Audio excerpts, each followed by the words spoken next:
Bismillahirrahmanirrahim. Assalamualaikum warahmatullahi taala wabarakatuh. Apa khabar semua?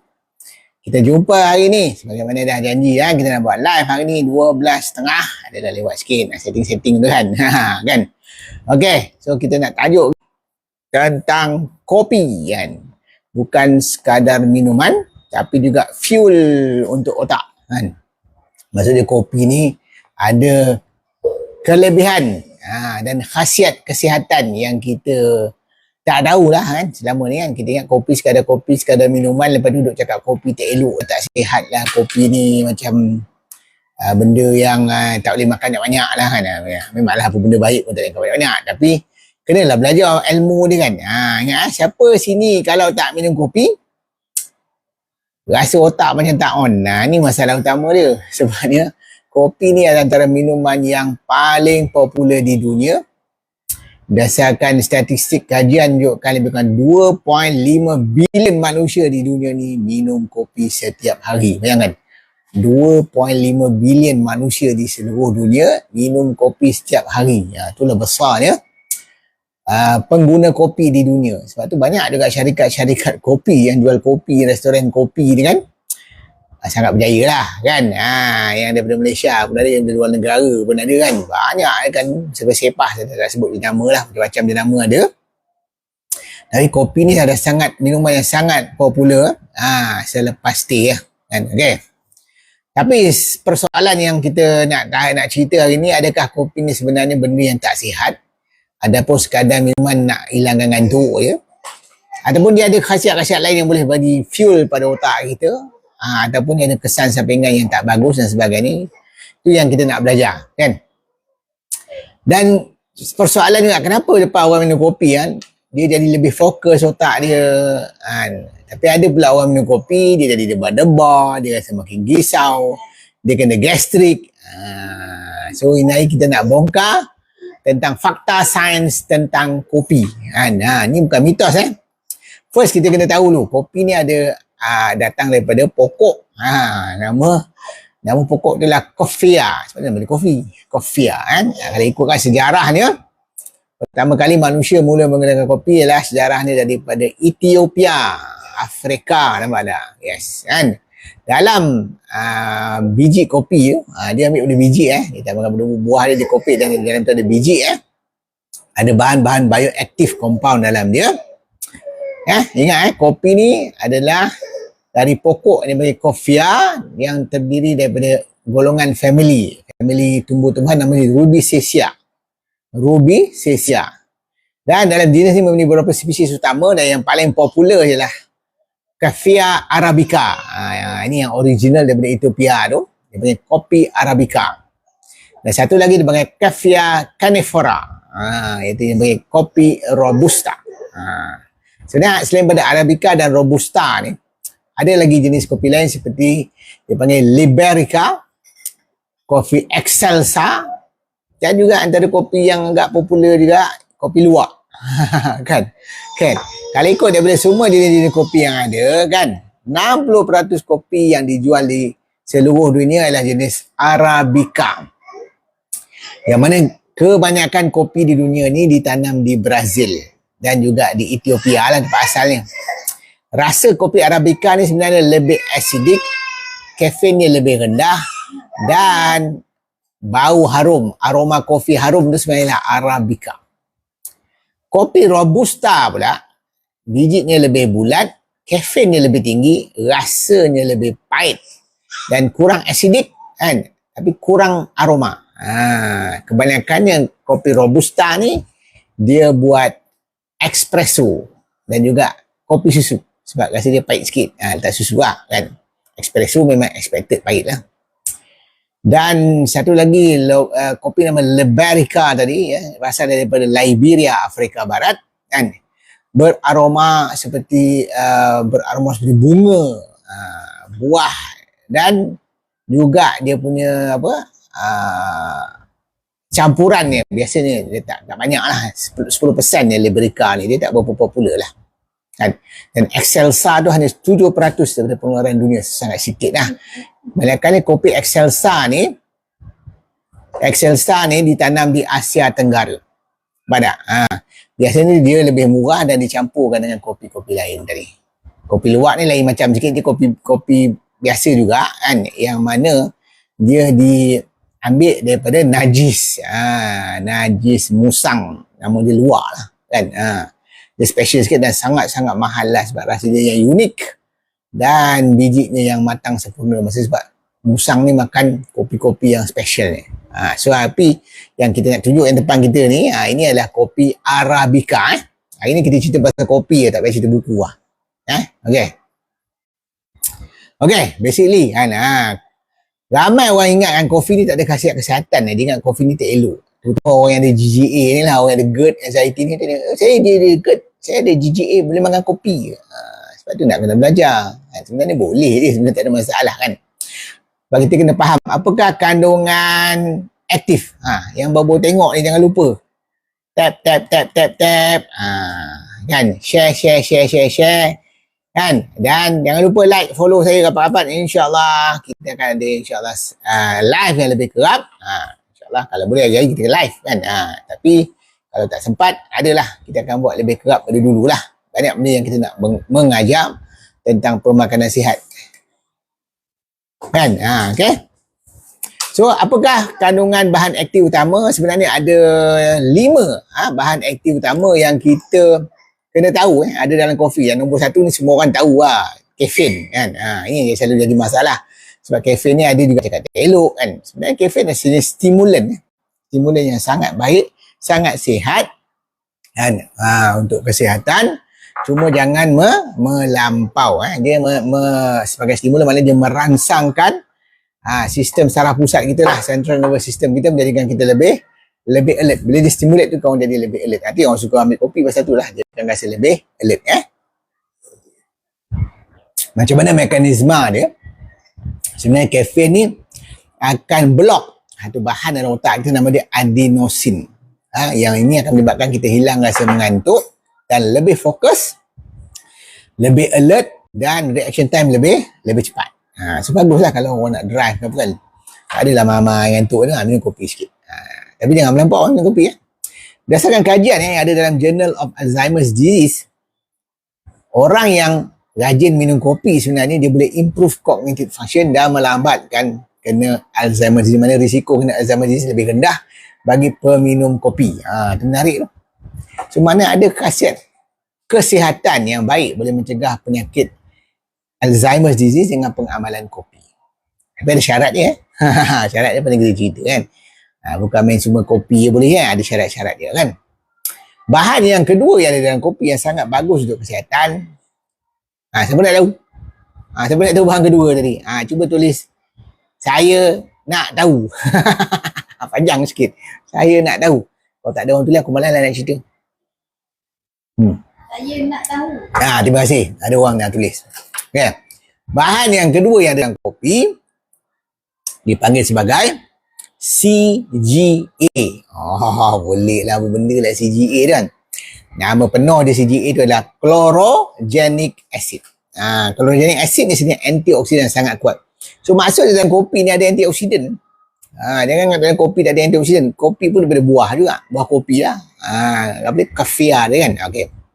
Dia ada antioksidan. Dia bantu mengawal keradangan dan juga bantu melawan radikal bebas. Badak. Di samping tu dia juga bagus ikut kajian chlorogenic acid ni bagus untuk mengurangkan risiko rintangan insulin. Maksudnya bagus untuk orang ada masalah berat badan, bagus untuk orang ada masalah kencing ketermanisan. Kan? Ini semua benda-benda yang sangat bagus. So, orang ada kencing ketermanisan tu. Tak nak sebut nama dia. Kencing ketermanisan tu sangat bagus amalkan kopi. Jangan tanya, ni ada saya ni ada ni kan.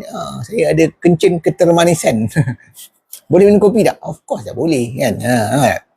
Sebab kajian menunjukkan dia boleh bantu kawalan glukosa atau gula darah dengan lebih baik. Dan dia juga boleh bantu menurunkan berat badan sebab dia menurunkan insulin. Itu bagusnya chlorogenic acid dalam kopi tadi. Okey. Itu dua bahan. Satu kafein, yang kedua chlorogenic acid. Yang ketiga apa? Bahan ini dipanggil sebagai polyphenols. Kan? Yang mana ni juga sejenis antioksidan yang ada dalam kopi tadi. Dan dia melindungi sel otak daripada kerosakan akibat radikal bebas atau dipanggil sebagai oxidative stress. So, kajian menunjukkan bahan polifenol dalam kopi ni boleh bantu kurangkan risiko kena penyakit neurodegeneratif seperti Alzheimer's disease. Penyakit nyanyuk tu lah. Dan penyakit tangan gigil Mama Ali kena tu, Parkinson. Kan? So, orang tak nak kena Parkinson, tak nak kena Alzheimer's, tak nak nyanyuk dah tua. So, amalkan kopi lah. Tapi ada syarat juga. Ada syarat dia. Nanti kita belajar apa syarat-syarat dia untuk pengamalan kopi yang sihat. Bahan yang keempat. Bahan yang keempat. Yang ada dalam kopi ni susah sikit nak sebut. Nama dia trigonelin. Trigonelin. Yang mana trigonelin ni bagus untuk menyokong fungsi otak. Dan juga dia melindungi otak daripada kerosakan. So banyak fungsi kopi ni pada otak. Nampak tak? Bagus.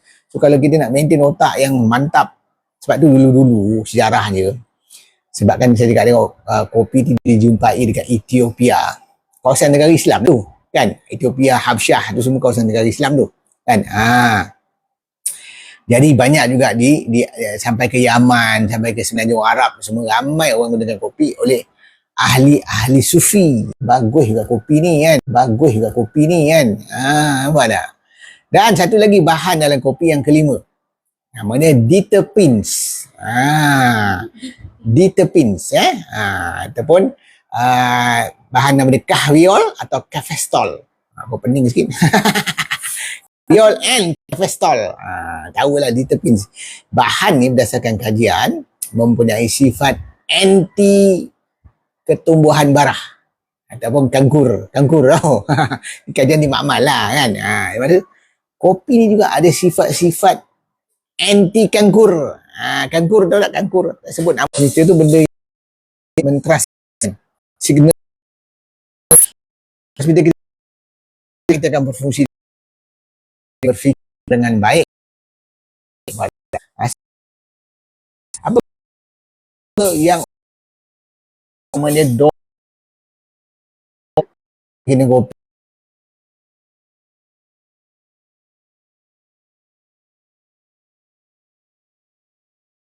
macam lebih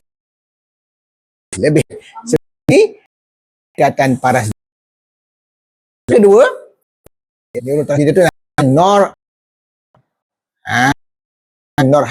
bukan halisa, norepinephrine. Dia cukup dalam neurotransmitter apa yang kita nak. Kalau mandu terlanggar orang bawa ringan lah TikTok ni sebagai backup sebagai backup tu masih belum ramai follower. So follow ramai-ramai dekat kita ni teman marketing saya berhad. Sebab kadang-kadang ni masalah ni aku ni ada lag lah, ada apa kan, agaknya lah handphone dah lama kan, banyak sangat benda dalam tu kan. Nak kena siasa clean up, kadang-kadang tu lah masalah ni. Okay, saya nak beritahu apakah fungsi kopi sebagai fuel otak. Ya Rabbi ya salam. Apa benda pula dia dapat tu? Okay. Yang pertama sekali, yang dekat tadi, dia meningkatkan kandungan neurotransmitter otak dan juga menjadikan orang lebih happy, bermotivasi dan fokus pada kerja dia. Yang kedua, dia meningkatkan memori. Dan juga meningkatkan daya belajar dan mental performance. Dia akan lebih mudah nak menghafal kan. Lebih critical thinking. So bagus, penting untuk orang belajar lah. So kopi sebenarnya bagus untuk orang belajar kan. Okay. Dan kajian oleh Harvard. Harvard bukan cekan-cekan University Harvard menunjukkan bagi orang yang mengambil kopi secara sederhana, moderate drinkers dipanggil. Moderate drinkers maknanya peminum kopi yang secara sederhana, mengurangkan risiko penyakit Alzheimer's, penyakit neurodegeneratif, nyanyuk lah cakap bahasa kita kan. Dan juga orang yang mengalami kemerosatan fungsi otak, fungsi daya fikir otak. Ni orang nyanyuk lah, dah tua so nyanyuk asyik lupa. Ni semua boleh dikurangkan dengan pengamalan kopi secara sederhana. Basically macam kalau nak bagi analogi mudah ni, otak kita ni macam enjin kereta. kita minum kopi ni macam kita letak booster dalam minyak kita lah. Macam kita pakai RON 97 atau RON 100 yang power tu, boost lebih power sikit lah. Itu je cerita dia kan. Tapi indikator tu kena elok juga. Kalau indikator tu elok, kalau letak minyak pun tak jalan. Sebab tu kena jaga juga fungsi otak dengan pemakanan yang lain. Kena faham bukan sebenarnya kopi. Cuma kopi ni akan bantu boost lebih cepat kan. Okey. Tapi kenapa ada orang cakap kenapa bila saya minum kopi saya tak boleh tahan ataupun bila saya minum kopi saya dapat banyak penyakit. Sebab tu masalahnya kadang-kadang bukan kopi, cara minum kopi. Dia cakap apa syarat-syarat untuk minum kopi secara sihat. Penting syarat-syarat untuk minum kopi secara sihat. Nombor 1 sekali, jangan letak gula. Jangan minum kopi bergula tinggi, itu tak sesuai kan.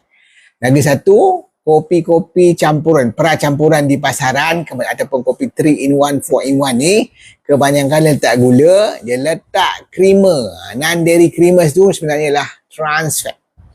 Ada masalah dia. Letak gula, trans fat. Dua-dua bahan ni penyebab keradangan, merosakkan otak. Ini syarat yang kedua. Maksudnya kalau kita nak minum kopi kena tanpa gula, tanpa creamers kan. Lepas tu yang ketiga, jangan minum berlebihan. Faham tak? Kita ambil kadar minuman kopi tu berdasarkan jumlah kandungan kafein tadi. Ikut kajian, kita boleh ambil kafein lebih kurang 300 mg sehari.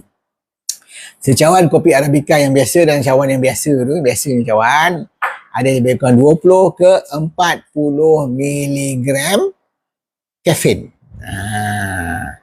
Kalau bagikan 300, lebih kurang 8 ke 12 cawan sehari. Cawan yang kecil lah, yang biasa kan. Itu dah maksimum lah tu.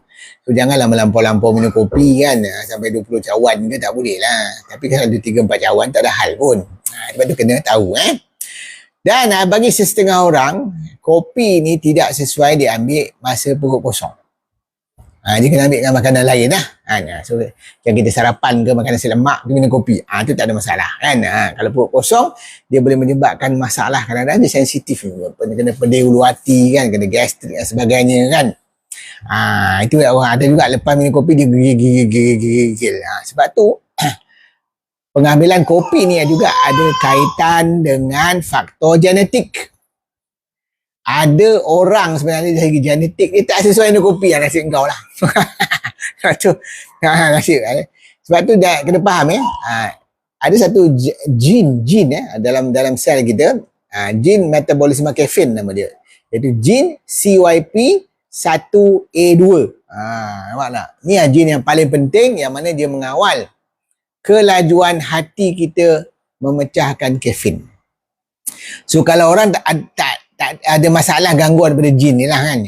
Ni bukan jin tanah tu, aku cakap ni jin ialah genetik yang ada dalam badan tu kan. Okey. Kan dia menyebabkan dia tak boleh nak pecahkan kafein dengan cepat, menyebabkan pengumpulan kafein yang berlebihan dalam badan, menyebabkan kesan sampingan. Ni orang yang kata sensitif dengan kopi lah. Dia minum kopi dia gigil-gigil daripada bawah, itu tak boleh. Kan? Jenis orang macam ni tak boleh.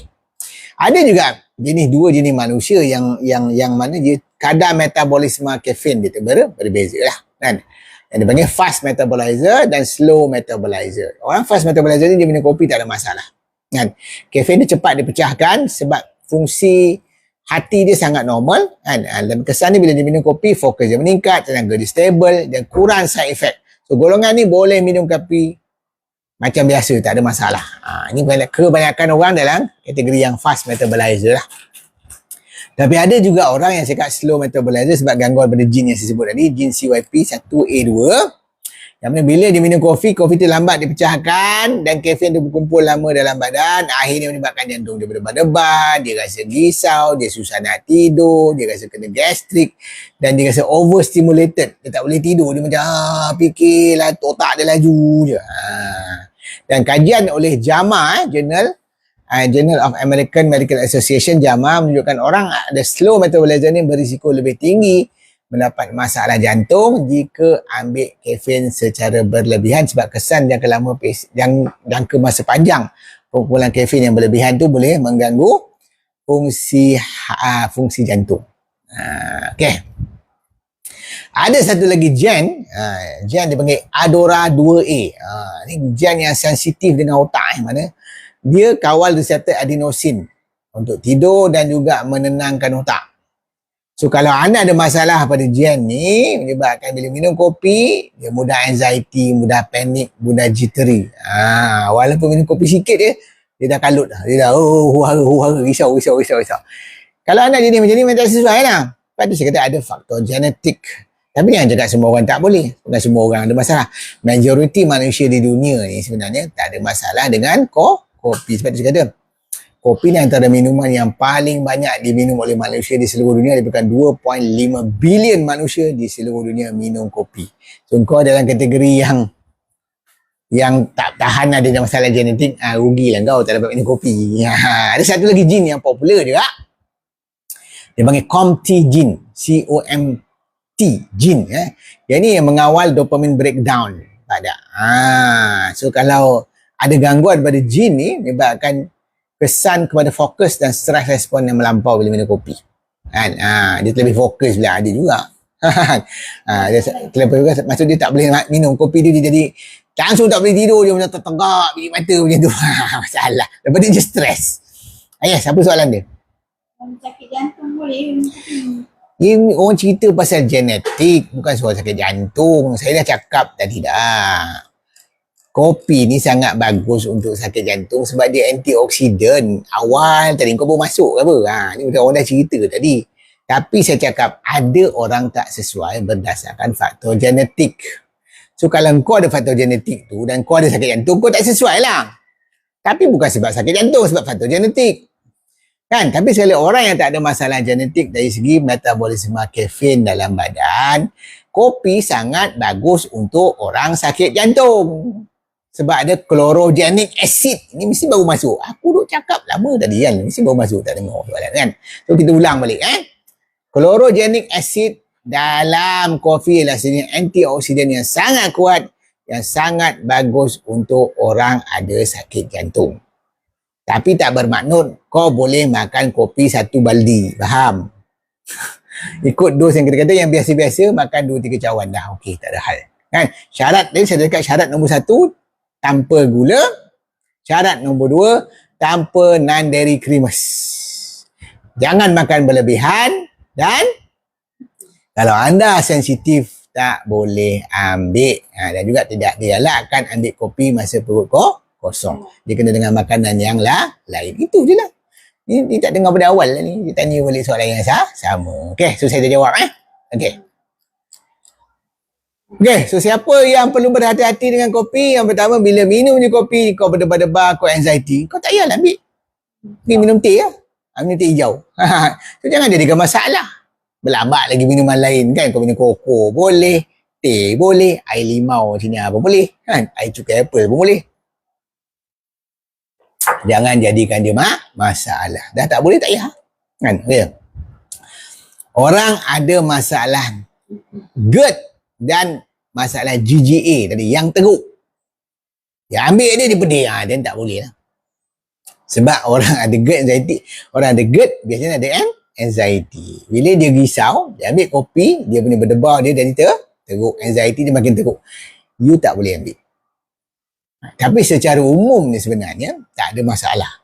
Secara umum saya cakap maksudnya kalau you nak tahu, you try lah. Kalau kau ada GERD, kau ada anxiety, kau minum, tak ada apa-apa. Dan tak ada apa. Tapi jangan cakap tak boleh dulu. Try dulu. Kadang-kadang GERD, anxiety juga berkaitan dengan faktor genetik yang saya sebut tadi. Lagi satu orang yang tak sesuai ambil kopi, terutama dah lewat petang dan waktu malam. Orang yang memang ada masalah susah tidur. Kau memang ada masalah susah tidur, kau ada anxiety pula tu, kan? Kau pergi ambil kopi malam-malam, memanglah ada masalah. So jangan cari masalah, itu saja, tak payah ambil kopi malam-malam. Dan juga ada setengah wanita hamil, terutama wanita hamil yang dah ada penghujung kehamilan. Dah 8 bulan, 9 bulan, perut dah besar dah kan. Dah besar macam tu. Tak sesuai sebab dia boleh menyebabkan GERD tadi lah. Itu tak sesuai lah kan. Walaupun wanita hamil, kita pun tak galakkan pengambilan kopi memang tak sesuai. Tak adalah, tak ada hitam boleh kopi. Mentang kopi dari Ethiopia, kau ingat apa semua keluar hitam? Itu sebab bangsa dia. Kan? Dan orang-orang yang ada isu jantung. Kalau dekat jantung ni, ingat yang jenis yang saya cakap jenis sakit jantung yang ada masalah injap ke, bengkak jantung ke kan. Terutama kopi-kopi yang campur gula, yang kopi yang campur dengan creamer tadi, kalau you makan, you ada masalah, you rasa tak tentu arah dan tak payah. Terutama juga orang ada masalah jantung yang jenis degupan tak normal, dia panggil arrhythmia tadi. Orang yang mengalami arrhythmia, dia bila jantung dia punya degupan dia tak betul tak ataupun dia panggil supraventricular tachycardia, ataupun orang yang masalah atrial fibrillation. Ini semua arrhythmia, ni dalam kategori degupan jantung yang tak normal. Kalau you makan kopi you ada masalah, dan you tinggalkan kopi tu walaupun dia ada chlorogenic acid. Chlorogenic acid sekali dari segi masalah penyakit kardiovaskular yang mana saluran darah jantung tu masalah. Tapi dari segi yang degupan jantung tu, itu ada kaitan dengan genetik, ada kaitan dengan masalah debar-debar. This is where you kena assess diri sendiri. Tapi saya tak boleh cakap, semua tak boleh, sakit jantung tak boleh. Sebab sakit jantung ni ada macam-macam jenis. Sebab tu kalau tak pasti, kena dapatkan consultation professional. Itu dia. Sebab saya tak boleh komen umum, sebab aku tak tahu kau ni jenis penyakit jantung yang mana. Kan? Tapi itulah saya cakap. Kan? Ada masalah jantung yang tertentu tidak sesuai, terutama penyakit jantung yang berkaitan dengan degupan jantung yang tidak normal, yang kita panggil sebagai arrhythmia. Okey, basically itu sebenarnya. Kalau awak minum kopi dan rasa fokus, dan ni kita cakap yang masyarakat umum masyarakat umum kalau awak minum kopi dan rasa fokus, itu tanda badan awak tu compatible, sangat sesuai dengan kopi. Tapi kalau kau minum kopi setengah cawan pun, lepas tu dah debar-debar, rasa macam macam naik kereta api punya laju guduk, dan kau tak sesuai lah. Bukan sebab kopi tu yang jahat, tapi sebab sebenarnya genetik awak tidak sesuai. Macam ada orang yang tak sesuai makan telur, dia allergic pada telur. Macam tersesuai orang tak sesuai makan kacang, bila makan kacang muka dia bengkak. Itu genetik dia gitu, nak buat macam mana? Dan tak payahlah makan. Itu sendiri kena buat assessment sendirilah. Dah kalau tak boleh, tak payah. Tapi rugi engkau lah. Tapi bagi yang boleh, so tak ada masalah kan. So jangan terus stop sebenarnya kopi kalau benda tu tak ada masalah pada kita. Sebab tu nasihat yang secara umum ialah kebanyakan manusia di dunia ni sesuai minum kopi. Tak ada masalah.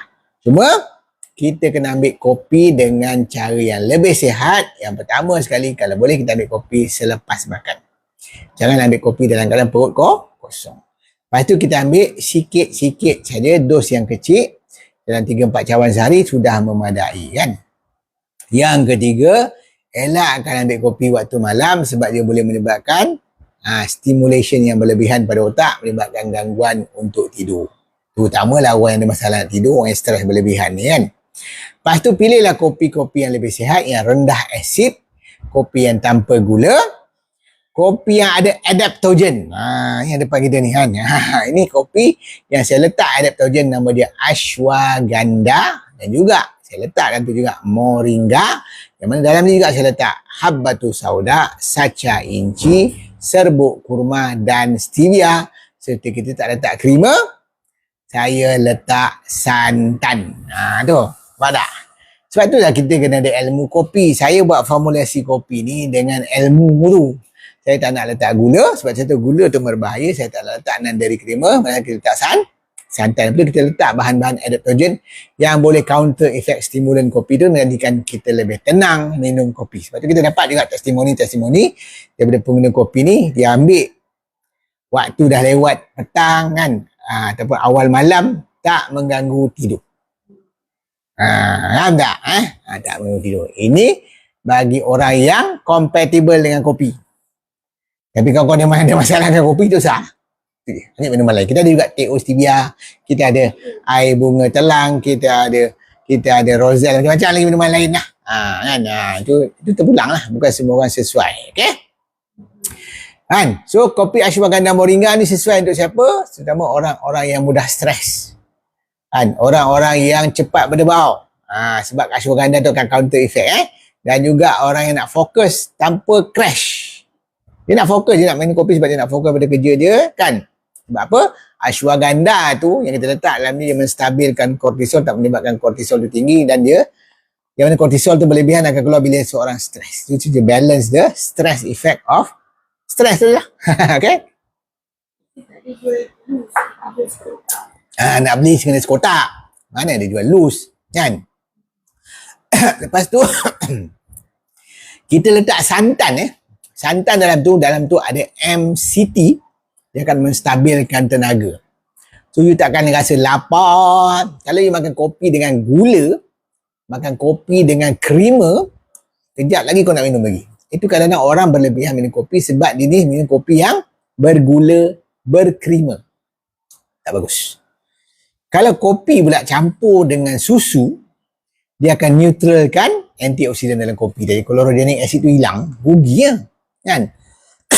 Sebab tu kita batuk lah tu.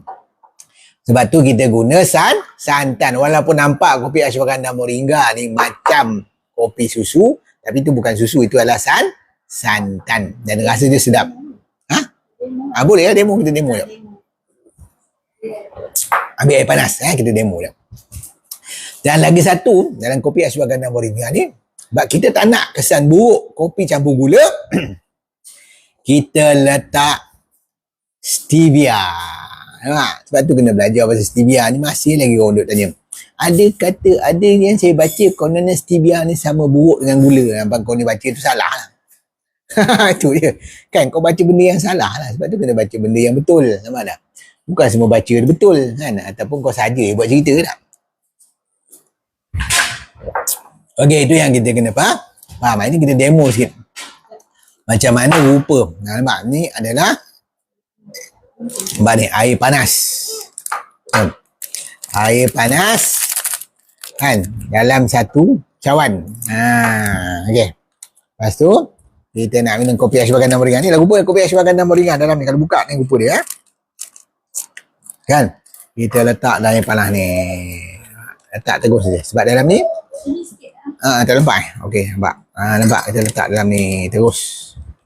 Nampak banyak sangat ni. Air tak cukup. Bagi manis. Tak apalah. Nampak tak rupa dia? Rupa dia macam kopi susu kan. Tapi ni bukan susu kita tak letak susu Kita letak santan. Ingat sekarang ni dah ada santan-santan khas. Nampak? Santan khas yang digunakan untuk bancuhan kopi dan sebagai barista. Santan barista. Nampak tak? So kita guna santan yang special. Yang mana kita tak nak kesan buruk mana kehilangan antioksidan dalam kopi tu bila dicampur dengan susu. Tapi kalau campur santan, antioksidan tak hilang. Nampak? Kita bancuh terus minum. Ada dua yang menyebabkan dia rasa sedap dan manis, iaitu stevia dan serbuk kurma tadi. Nampak tak? Dan dia rasa sangat berlemak-lemak sedap ni. Berlemak-lemak sedap sebab santan, sacha inci dan juga habbatus sauda. Dalamnya ada habbatus sauda. Kan?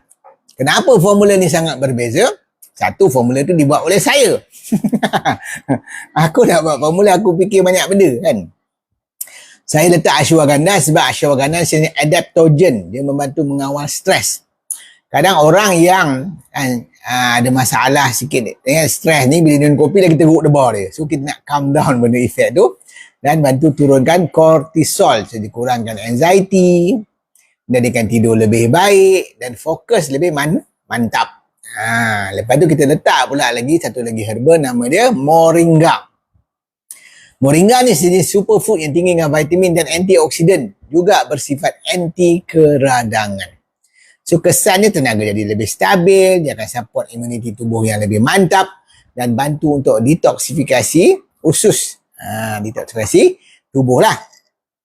Tuan tanya berapa saci yang satu tak? Dalam ni ada berapa sachet ya? Ada 15, ada tulis kat kotak depan ni. 15 sachet. Setiap sachet ada 25 gram. Sesuai untuk satu cawan kopi. Nak dapatkan klik beg kuning. Jangan tangguh-tangguh lagi. Beli black. Klik beg kuning apa benda aku cakap black. Jangan lupa claim voucher dekat kita dengan TikTok. Kalau Tanaman Marketing Siang Berhad. Kat situ boleh dapat voucher. Okey. Dan kita letak dalam stevia sedap. Nasi stevia kita ngam. So tak ada gula yang menyebabkan masalah rintangan insulin tadi. Kajian yang menunjukkan kopi yang dicampurkan gula menyebabkan masalah insulin resistance. Itu kena faham kan. Sebabkan stevia ni zero glycemic index, dia tidak meningkatkan insulin. Siapa yang cakap ambil stevia ni sama macam gula, kau tak cukup ilmu, kau kena belajar lagi. Kan? Macam kau cakap air kosong sama dengan minum air tebu. Ni dulu lah. Kan? Apa benda minum air kosong sama dengan air tebu? Tak betul. Tak. Kenalah belajar. Mana kau tak tahu air tebu tu apa. Kan? Okey. So, sebab tu produk ni sangat sesuai orang ada masalah kencing ketermanisan. Dan juga nak bantu penurunan berat badan. Sebab ashwagandha dan moringa tadi juga boleh bantu penurunan berat badan secara tak langsung. Sebab dia menurun. Sedap pula aku minum air yang memang best. Kena rasa lah. Nak tahu rasa beli. Lepas tu kita letak santan sebagai healthy fats ataupun lemak sihat yang mengandungi sumber MCT iaitu tenaga segera untuk tubuh kita, menjadikan dia boost tenaga kita, menjadikan dia lebih stabil, gula tak jadi turun naik, dia stabil je. Dan juga sebagai satu fuel untuk otak dalam bentuk ketone bodies. Best tak best? Hebat tak hebat? Bukan senang dah dapat formula. Dan yang paling penting, nak buat formulasi tu senang, tapi kau nak dapatkan dia rasa sedap tu. Nak dapat rasa dia ngam. Sebab ni antara kita ni produk killer produk lah. Ramai betul beli produk ni. Tak percaya. Memang. So jangan lambat-lambat. Kan stok habis. Baik kau klik sekarang juga. Nak rasa. Check out. Dapat rasa sekarang juga. InsyaAllah hari ni juga kita post. Kalau klik sekarang kalau klik lambat. So siap. Lagi lambat sebab stok habis. So jangan tangguh. Stok ni memang terhad sikit. Kan? Kan? Sebab popular. Benda popular macam tu lah. Kau nak beli kereta popular pun, sampai kena tunggu 6 bulan, setahun. Punya lah kan? Macam tu lah. Tapi bukanlah masa benda tak bagus. Nampak tak? Ingat kopi ashwagandha moringa ni bukan kopi-kopi biasa-biasa yang murah-murah tu. Kadang-kadang kita ni kan, alah beli kopi biasa murah. Memanglah murah, tapi tengok kesan daripada kesihatan. Besok kau kena bayar kos rawatan pula. Baik kau ambil kopi yang membantu kesihatan, kan? Dia bagi kita tenaga tanpa crash. Dia bagi kita fokus tanpa anxiety. Dia bagi kita manis tanpa gula. Hebat tak hebat? Hebat. So siapa yang rasa kopi ni hebat, tulis hebat. Hebat. Hebat. Kalau dah hebat, kau nak jadi orang yang hebat, kena ambil benda-benda yang hebat. Macam tukang cakap ni, hebat tak? Kan? Itu kisah dia. Nampak tak? Okay. So kalau kita sebenarnya nak jimat dulu ke nak jimat kemudian? Itu persoalannya kita kena tanya. Ingat ni dalam siri kempen kita sekarang saya nak buat kempen jimat dulu atau jimat kemudian. Kalau you decide sebenarnya nak jimat dulu dengan kedekut nak beli benda-benda untuk sihat, kau beli kopi murah yang ada gula, yang ada krima, kau minum, lepas tu kau dapat penyakit, dapat komplikasi, kena bayar kemudian dengan lebih mahal. You tak jimat kemudian lah, kau jimat dulu je. Kalau kita nak jimat kemudian, maksudnya kita nak dapat kesihatan, kita melabur sekarang. Ingat kesihatan ialah satu bentuk pelaburan. Laburan tu dalam dua bentuk. Satu ilmu kesihatan. Sebab tu kena beli buku, kena belajar, kena join webinar, kena join seminar, belajar. Sekarang mudah nak belajar, tak macam dulu nak pergi kelas. Kau boleh buat online je. Kita pun buat online. Kita ada buat webinar kita tiap-tiap Jumaat malam Sabtu. Ini webinar PPK, Program Pemulihan Kesihatan. Sekarang ni dah masuk siri yang ke-75 dah. Kan? Siapa yang dah terlepas boleh beli balik. Kita semua ada video-video yang sebelum ni, boleh tengok dan belajar.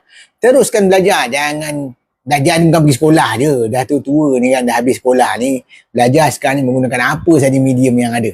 Kan tak? So, gunakan medium yang ada, belajar ilmu yang betul dari guru yang betul. Kalau beli kopi kat luar pun mahal juga. Ya, bukan murah. Ya. Kalau ikutkan ni kan, murah sebenarnya kopi kita ni.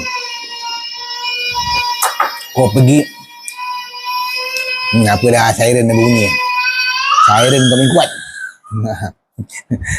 Kita kalau pergi kedai-kedai kopi yang international, yang terkenal, kita tak nak sebut lah nama. Dah lah dia berkaitan dengan itulah Isbiol tu kan. Kan. Semua orang patut dah boykot ni. Woi, satu cawan berapa? Berbelah-belah ringgit. Sanggup kau beli. Kau support Isbiol ni kan. Masalah kan. Kita ni biol ke tak kan? Kau support biol, orang tu kerja dia mengebom saudara mara kita. Dekat tu lah. Negara temikai tu kan, faham lah mana nak sebut kan, kacau lah kan. Negara temikai tu kan. Kalau negara temikai orang faham lah negara apa yang sekarang ni tengah orang belayar nak pergi kat situ. Kau dah lah tak nak tolong untuk komen lagi kan. Paling tak ada pun kau jangan support lah company-company yang ada kaitan dengan Isbiul ni. Faham tak? Kau support company Dr. Norman, memang orang Melayu sah. Orang Islam pula tu. Kan? Dan yang paling penting, kopi ni tidak menyebabkan masalah kesihatan sebab kita dah formulasikan dia dengan benda-benda yang membantu kesihatan yang lebih baik. Faham tak? So, pilihan kita sama ada kita nak spend kemudian berbelanja untuk rawatan akibat penyakit sebab salah pilih pada peringkat awal, ataupun kita nak jimat kemudian dengan cara dapat kumpul duit sebab kita sihat dan boleh enjoy duit kita dengan buat macam-macam benda bila kita sihat. Kalau kita sihat, kita nak pergi berjalan pun boleh, nak pergi melancong pun boleh, nak pergi umrah pun boleh, nak pergi haji pun boleh, nak buat tolong orang, nak ikut orang macam belayar macam dekat tu lah, belayar yang pergi kat negara temikai tu.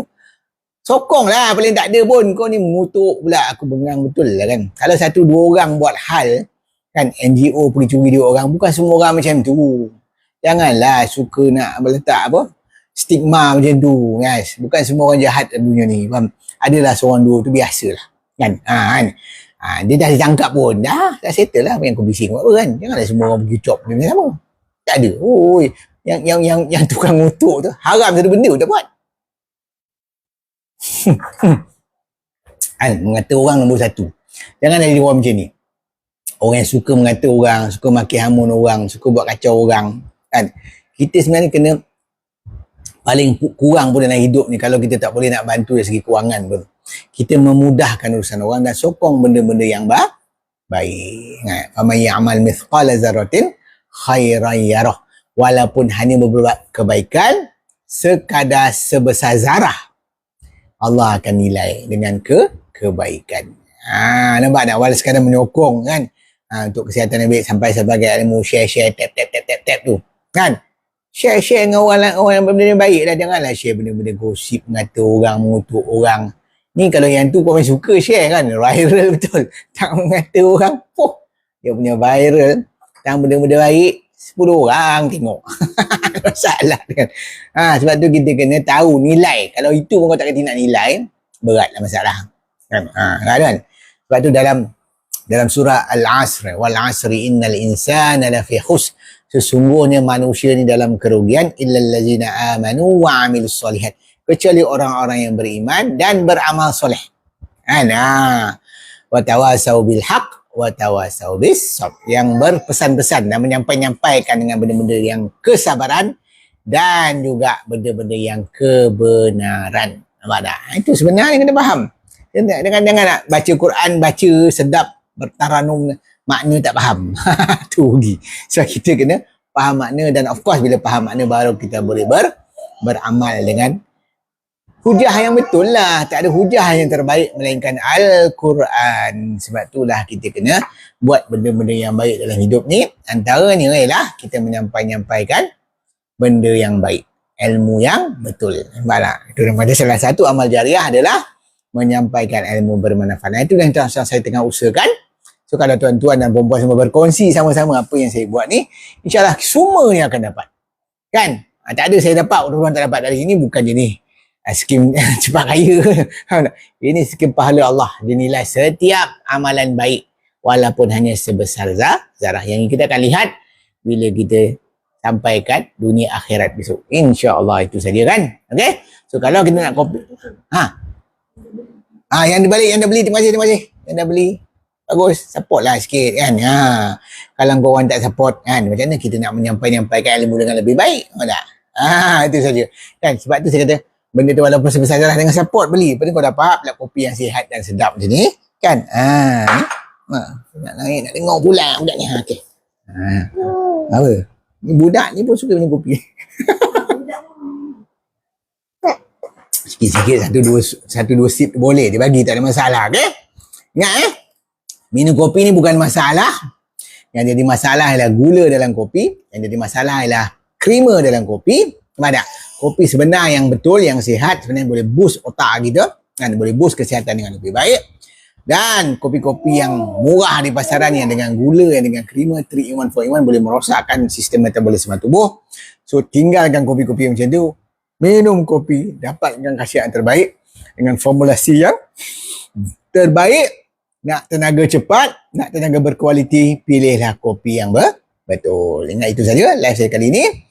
Saya sudahinya nafas yang mulia. Wabillahi taufiq wal hidayah. Wassalamualaikum warahmatullahi taala wabarakatuh. Kita jumpa lagi. Ciao, cincau. Follow apa-apa. Jangan terlepas live yang akan datang insyaAllah.